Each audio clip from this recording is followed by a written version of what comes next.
来看新地湖口的德胜溪，和民众发现讲这溪水变作是蓝色的，那有臭味，这鱼仔也死规定。新德县环保局接到通报了后，有和桃园市的环保局做伙去稽查，落尾发现讲是已经停工的轮胎全球杨梅厂，这管线破去，才会害这蓝色垃圾水流出来。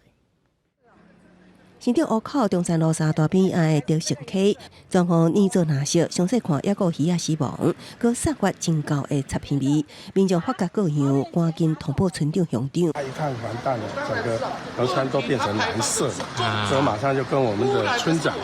通报一下。现在休耕了，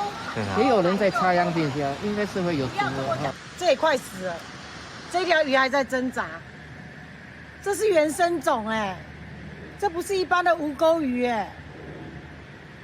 我们这一条河川富裕多久了？乡长接到通报了后，随甲清洁人员到场追查，结果伫几公里外一个草埔发现暗管边仔，还有真大的标示牌写着轮胎泉杨梅里处放流口，确定那些污染都是为这个所在排放出去，因为包括涉水甲味拢共款，产生的污染将原生种鱼虾拢毒死，搁较污染附近的舟田。 厨房需要负起完全的责任，妥善处理。新德县环保局甲桃园市环保局也随即启动联合稽查，证实那些污水是为已经无营业的轮胎泉杨梅厂排出。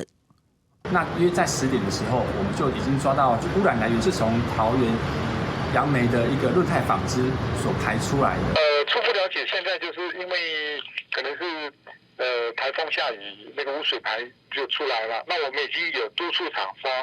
这边赶快来处理这个遗留的事项。 轮胎泉表示，第8厂是伫2019年4月无营业停止生产，也毋过因为厂内废水处理地来有染料废液加污泥，公司才委托相关厂商协助处理废水解的相关工程。已经伫事发了后第一时间要求先设法抽掉废液，佮加紧申请作业，避免类似的污染佮发生。桃园市环保局也以罪无法告发，相关会当处新台币300万以下罚款，佮要求业者进行紧急应变措施。记者综合报道。